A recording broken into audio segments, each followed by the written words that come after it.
Assalamualaikum wargi sadayana wilujeng petepang deui di channel Simkuring. Mugia wargi sadayana dipaparin kesehatan tur kabagjaan. Amin ya robbal alamin. Lelaki cerdas, bagian 1415. YQ, dengan lengan kirinya merangkul Wang Mi dan lengan kanannya merangkul Nangong Xiao Xiao, berkata, seorang pria sejati memiliki hal-hal yang akan dia lakukan dan hal-hal yang tidak akan dia lakukan. Tuanku sangat baik kepada ayahku dan aku. Sekarang karena waktunya tinggal sedikit, aku tidak bisa menyerah selama masih ada sedikit pun kesempatan. Oleh karena itu, aku harus pergi ke Gunung Suci Kuno untuk mengambil buah reinkarnasi. Tapi aku berjanji padamu, aku pasti akan kembali dengan selamat. Nangong Xiao Xiao menghela napas dan bersandar di bahu Ye Qiu. Kau selalu seperti ini, membuatku khawatir. Wang Mi juga berkata, Chang Seng, kau harus berjanji kepada kami bahwa ketika kau tiba di Gunung Suci Kuno, kau harus memprioritaskan keselamatanmu sendiri dan tidak bertindak gegabah. Baiklah, aku berjanji.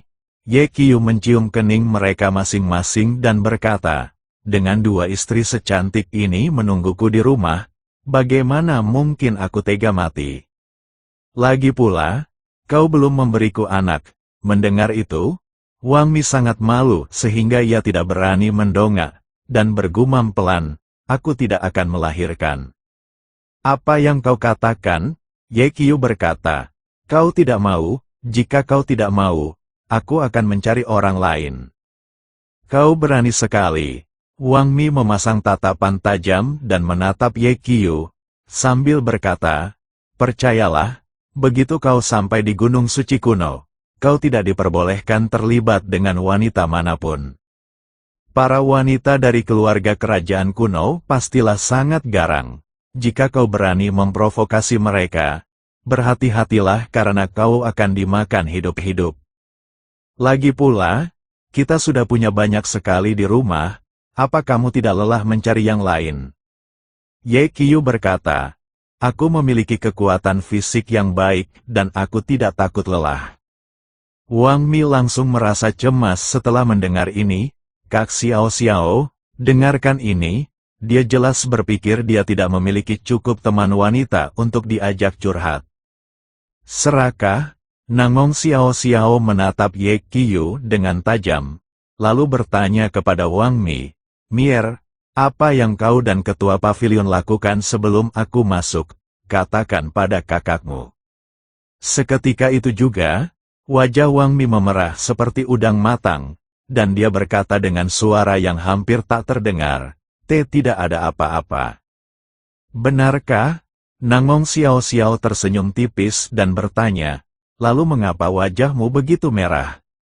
Ye Qiu memandang mereka berdua, hatinya berdebar, lalu ia menundukkan kepala untuk mencium bibir Nangong Xiao Xiao. Nangong Xiao Xiao merespons dengan antusias dan langsung menaiki bahunya dan menempelkan tubuhnya erat-erat padanya. Wang Mi tersipu dan mencoba melepaskan diri, tetapi Nangong Xiao Xiao meraih tangannya. Jangan pergi, kata Nangong Xiao Xiao kepada Wang Mi sambil terengah-engah, kakak, tetaplah bersamaku. Cahaya bulan bagaikan air, kelopak bunga harum, dan air di kolam air panas terus bergelembung tanpa henti. Keesokan harinya, langit cerah, sinar matahari menerobos masuk ke ruangan melalui tirai tipis, jatuh di atas tikar tatami yang berantakan. Ye Qiu perlahan membuka matanya, dan mendapati lengan kiri dan kanannya sedikit mati rasa. Melihat ke bawah, dia tak kuasa menahan tawa. Di sebelah kiri, Wang Mi meringkuk dalam pelukannya seperti anak kucing. Rambut hitam panjangnya terurai di bantal, membuat wajah cantiknya tampak semakin pucat saat ia tidur nyenyak. Di sebelah kanan, Nangong Xiao Xiao berbaring miring. Satu tangannya bertumpu di tubuhnya, Tubuhnya yang menggoda menempel padanya, enggan untuk melepaskan, senyum puas terpancar di wajahnya. Melihat mereka berdua, Ye Qiu tak kuasa menahan tawa dan menggelengkan kepala sambil mengingat kegilaan semalam. Di kolam air panas, di atas tikar tatami, di dekat jendela. Dari tengah malam hingga subuh, hampir setiap sudut ruangan ini menyimpan bekas-bekas pertempuran. Ye Qiu merasakan kepuasan yang luar biasa. Dia berbaring di sana untuk beberapa saat, bersiap untuk bangun dengan tenang. Tetapi begitu dia bergerak, Wang Mi terbangun. Wang Mi membuka matanya yang masih mengantuk, melihat Ye Qiu, dan tanpa sadar meringkuk ke dalam pelukannya, bergumam, tidurlah sedikit lebih lama. Ye Qiu terkekeh. Matahari sudah tinggi di langit. Aku tidak peduli, kata Wang Mi pelan sambil memejamkan mata. Aku sangat lelah. Ye Qiu berkata dengan nada khawatir. Kalau begitu, kamu tidurlah sedikit lebih lama, aku akan bangun duluan. Wang Mi kemudian membuka matanya dan menatapnya dengan kesal. Ini semua salahmu. Betapapun kau memohon ampun semalam, kau tidak mau berhenti. Dia tidak bisa melanjutkan, dan wajahnya kembali memerah. Ye Qiu menyeringai nakal, siapa bilang mereka menginginkan lebih semalam. Wang Mi sangat malu hingga ia memukulnya berulang kali. Kau bicara omong kosong, itu jelas-jelas yang dikatakan kakak Xiao Xiao. Keributan ini juga membangunkan Nangong Xiao Xiao. Ia meregangkan tubuhnya yang montok, lalu menatap Ye Qiu dengan tatapan menggoda, bertanya, mengapa Anda bangun sepagi ini, Ketua Paviliun? Apakah Anda berencana melarikan diri? Ye Qiu memeluknya, mengapa kau melarikan diri? Nangong Xiao Xiao berkata, kau belum melunasi hutangmu padaku, dan kau sudah mencoba melarikan diri. Ye Qiu mengangkat alisnya, utang apa? Apakah kau pura-pura bingung? Nangong Xiao Xiao tertawa, kau berutang banyak padaku, dan kau baru membayar setengahnya tadi malam, belum termasuk bunga. Mendengar itu, Ye Qiu berbalik dan menindihnya, sambil menyeringai nakal, jadi, bagaimana sekarang? Nangong Xiao Xiao terkejut dan segera memohon ampunan. Tidak, saya salah, tolong ampuni nyawa saya, Ketua Sekte. Wang Mi memperhatikan dari samping dan tak kuasa menahan tawa. Kak Xiao Xiao, kamu juga kadang takut. Nangong Xiao Xiao menatapnya tajam. Mier, kau sedang mengoceh tentang siapa? Jika aku tidak membantumu, kau pasti sudah hancur berantakan tadi malam. Wang Mi tersipu dan bersembunyi di bawah selimut tanpa mengucapkan sepatah kata pun. Ye Qiu tersenyum dan melepaskan Nangong Xiao Xiao, mencium pipi mereka berdua, lalu berkata, baiklah, kalian berdua istirahat sebentar lagi, aku akan pergi jalan-jalan. Sambil berbicara, dia segera bangkit dan meninggalkan tempat tidur. Wang Mi buru-buru berkata, Chang Seng, kau mau pergi kemana? Mau kuikut? Nangong Xiao Xiao mendengus. Mier, tidakkah kau lihat, Ketua Paviliun sebenarnya tidak ingin pergi jalan-jalan. Dia jelas sedang memikirkan orang lain. Ye Qiu berhenti sejenak, menoleh ke arahnya, dan berkata tanpa ragu. Apa yang kau katakan, Saudari Xiao Xiao, siapa yang mungkin kupikirkan? Nangong Xiao Xiao duduk tegak. Selimut tipis itu melorot, memperlihatkan hamparan kulit putih yang luas. Dia sama sekali tidak peduli. Menatap Ye Qiu dengan senyum tipis, dan berkata, siapa lagi kalau bukan dia? Tentu saja, dia adalah permaisuri benua tengah kita yang tak tertandingi kemuliaannya.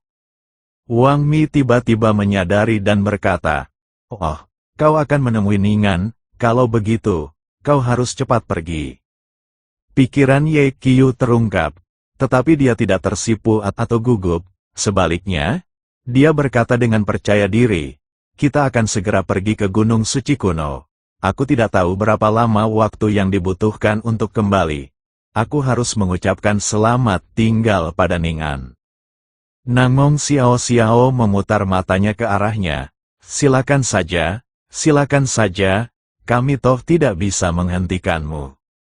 Sambil berbicara, dia mengangkat selimut tipis, bangun dari tempat tidur, mengambil gaun putih baru dari rak pakaian, dan berjalan ke sisi Ye Qiu. Ini, pakailah ini.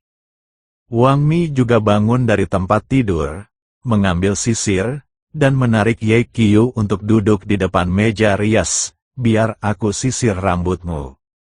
Ye Qiu duduk di depan meja rias, memandang kedua orang di cermin, dan perasaan hangat meluap di hatinya. Wang Mi berdiri di belakangnya, jari-jari rampingnya menyusuri rambutnya, gerakannya lembut, menyisirnya dengan teliti, helai demi helai. Tatapannya tertuju pada rambut putih Ye Qiu, secercah kepedihan terpancar di matanya, tetapi dia tidak mengatakan apapun. Nangong Xiao Xiao kemudian merapikan jubah Ye Qiu, mengencangkan ikat pinggangnya, dan menghilangkan kerutan pada pakaiannya. Gerakannya begitu terampil, seolah-olah dia telah melakukannya ribuan kali sebelumnya. Sinar matahari menerobos masuk melalui tirai tipis, jatuh pada mereka bertiga dan membuat pemandangan itu semakin mengharukan. Ye Qiu berkata dengan penuh emosi, senang sekali kalian semua ada di sini. Wang Mi berhenti sejenak, pipinya sedikit memerah, tetapi dia tidak mengatakan apapun dan terus menyisir rambut pria itu. Nangong Xiao Xiao menunduk dan berbisik di telinganya, pemimpin sekte, karena Anda tahu kita berteman baik, segeralah kembali dan jangan bermalam di istana. Ye Qiu hendak berbicara ketika tiba-tiba, tekanan kuat turun. Tiba-tiba, tekanan dahsyat turun dari langit, seketika menyelimuti seluruh paviliun Rongbao. Dalam sekejap, semua penjaga dan pelayan di paviliun itu terpukul seolah-olah oleh pukulan berat, kaki mereka lemas, dan mereka berlutut tanpa kendali, gemetar seluruh tubuh, bahkan tanpa kekuatan untuk mengangkat kepala mereka. Mereka merasakan darah mereka bergejolak di dalam tubuh mereka, dan wajah mereka dipenuhi rasa takut. Ini bukanlah tekanan dari seorang petarung kuat biasa. Ini adalah aura yang luar biasa yang melampaui semua makhluk hidup, membawa niat membunuh yang menghancurkan dunia yang membuat seluruh paviliun Rongbao sedikit bergetar. Oh, ternyata ada orang yang berani datang ke sini dan membuat masalah, menarik sekali. Ye Qiu sama sekali tidak takut, bahkan, senyum muncul di wajahnya. Mereka datang dengan niat jahat, ketua sekte. Aku akan keluar dan memeriksanya dulu, kata Nangong Xiao Xiao, lalu hendak pergi. Saudari Xiao Xiao, aku akan tinggal bersamamu, kata Wang Mi, lalu ia hendak pergi. Ye Qiu dengan cepat menarik mereka kembali dan berkata sambil tersenyum, tidak apa-apa, biarkan Dali yang menanganinya. Tepat saat itu, suara yang memekakkan telinga, seperti guntur, meledak di langit dan bergema di seluruh kota Kekaisaran Benua Tengah. Di mana Ye Changsheng, keluarlah dan hadapi kematianmu. Begitu dia selesai berbicara, seluruh kota Kekaisaran Benua Tengah bergemuruh dengan kegembiraan, tetapi segera kembali hening.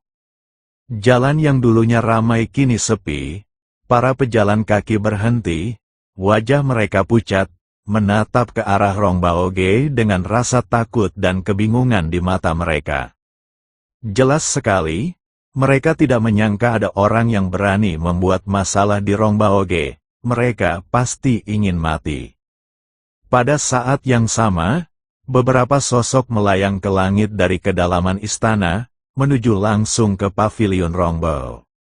Detik berikutnya, teriakan marah terdengar, siapa yang berani bersikap sombong sampai membuat masalah di Rongbaogeku?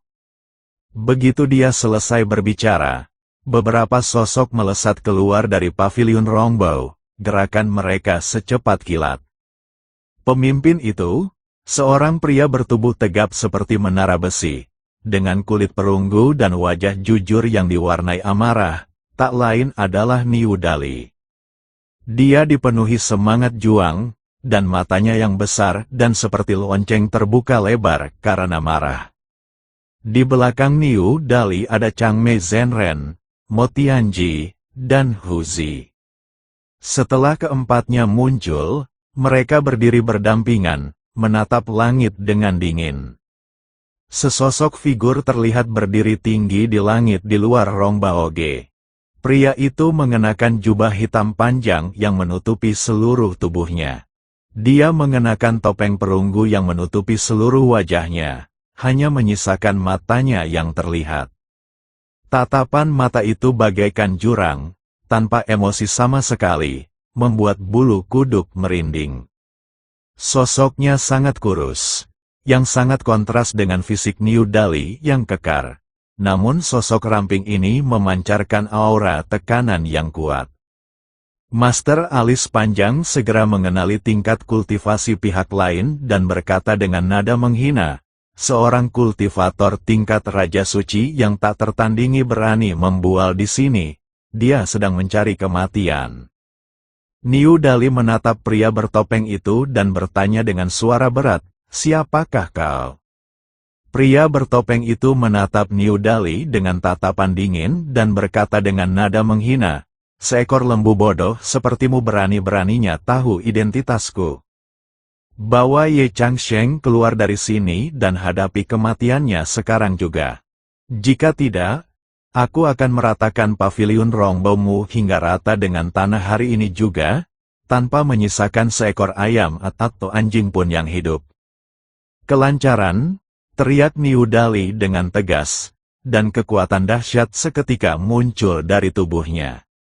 Orang sepertimu, orang yang licik dan pengecut yang tak berani menunjukkan wajah aslimu, tak berani menemui tuanku. Hari ini, aku akan membiarkanmu merasakan tinjuku. Begitu selesai berbicara, Niu Dali melesat maju seperti banteng yang mengamuk, menyerbu ke arah pria bertopeng itu. Kecepatannya secepat kilat, dan dia dikelilingi oleh kekuatan yang luar biasa. Di tengah jalan, Niu Dali tiba-tiba melayangkan pukulan ke arah pria bertopeng itu. Dia menggunakan jurus andalannya, tinju Hercules. Dengan satu hentakan, angin menderu, seolah mampu menghancurkan langit dan bumi, kekuatannya yang dahsyat tak tertandingi. Pukulan ini mengandung 80% kekuatan Niu Dali. Bahkan jika lawannya adalah Raja Suci yang tak tertandingi di puncak kekuatannya, terkena pukulan ini pasti akan mengakibatkan cedera serius. Guru beralis panjang, Mo Tianji, dan Hu Zi berdiri di tempat, tampak santai. Mereka sangat menyadari kemampuan bertarung Niu Dali, dan menurut mereka, pukulan ini pasti akan melukai pria bertopeng yang sombong itu dengan parah. Namun, pria bertopeng itu tidak gentar dengan pukulan Niu Dali dan hanya membalasnya dengan serangan telapak tangan. Gerakannya lambat dan tampak santai, tetapi ketika telapak tangannya memukul, kekuatan yang mengerikan pun terlepas. Kepalan tangan dan telapak tangan berbenturan, menghasilkan ledakan yang memekakkan telinga. Detik berikutnya, sesuatu yang aneh terjadi. Pukulan Niu Dali, yang mengandung kekuatan tak terbatas, dengan mudah diblokir oleh telapak tangan pria bertopeng itu. Niu Dali merasakan kekuatan luar biasa yang berasal dari telapak tangan lawannya, seperti tsunami yang menyapu seluruh tubuhnya. Dia sama sekali tidak mampu melawannya, dan seteguk darah tiba-tiba menyembur keluar. Niu Dali terlempar ke belakang dan jatuh ke tanah, memuntahkan seteguk darah lagi. Dengan penuh semangat, ekspresi Changmei Zhenren, Mo Tianji, dan Huzi berubah. Mereka berseru serempak, dan dalam sekejap, mereka bergegas turun dan membantu Niu Dali berdiri. Mereka terkejut. Mereka tidak pernah menyangka bahwa pria bertopeng itu akan terlempar oleh Niu Dali hanya dengan satu pukulan telapak tangan. "Saudara Dali, apa kabar?" tanya Mo Tianji. "Tidak, bukan apa-apa." Niu Dali menyeka darah dari sudut mulutnya dan berkata, "Aku meremehkan lawanku. Dia sangat kuat." "Dan lalu apa?" tanya Tiger. Niu Dali berkata, "Aku merasa dia tidak menggunakan kekuatan penuhnya.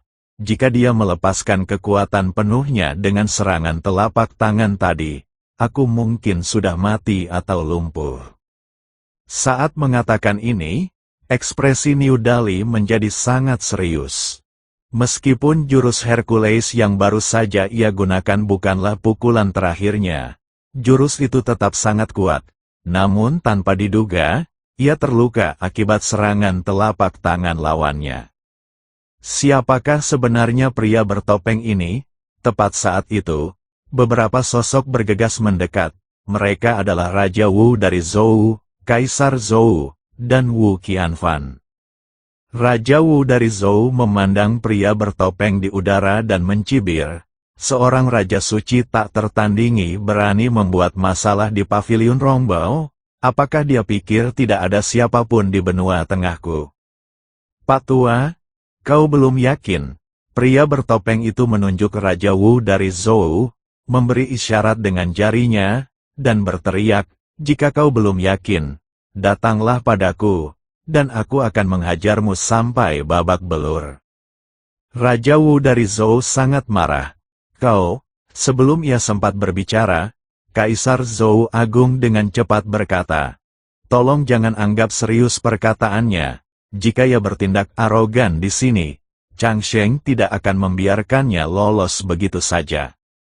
"Apakah Chang Sheng sudah kembali?" Raja Wu dari Zhou melihat sekeliling. Kaisar Zhou Agung berbisik, "Chang Mei dan Chang Sheng tak terpisahkan. Karena Chang Mei ada di sini, Chang Sheng kemungkinan besar telah kembali." Setelah mendengar hal ini, Raja Wu dari Zhou akhirnya menghela napas lega. Wu Qianfan menambahkan, "Niu Dali sangat kuat, namun dia tidak bisa menghentikan pria bertopeng ini." Ini menunjukkan bahwa pria bertopeng itu cukup cakap. Saat keduanya sedang berbicara, dua sosok lagi bergegas mendekat. Mereka adalah Wang Tianchen dan Wang Tianlei.